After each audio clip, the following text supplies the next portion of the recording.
The money. How much money was that? That was like 10,000, I think. It hit my head. I couldn't. Ah, let's continue our Russian roulette.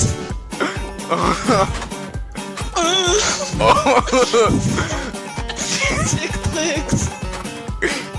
Wait, let me try. Oh.